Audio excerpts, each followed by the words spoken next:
imantshi ibingeneme ngokungakalungi kwabameli ukubhekana naleli cala nokwenze ukuba lihlehliswe. The matter is postponed until the 8th of September 2025. It will be for further hearing of the application.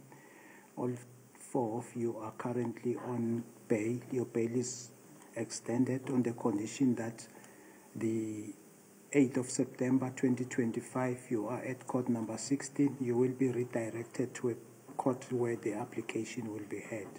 You understand? I thought I'm talking to some people. Thank you. Umbandela okuyiwona abanenkinga nawo ngowesithathu ovimbela uKhumalo nasolwa nabo ukuba bangasondeli inhlobo emahhovisi ezobunhloli.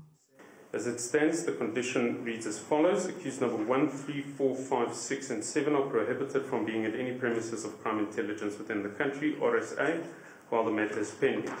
Paragraph 6. The relief sought here and seeks to amend this condition in order to allow me to be able to perform my duties in terms of my employment with the SAPS and execute my duties fully in terms of such employment.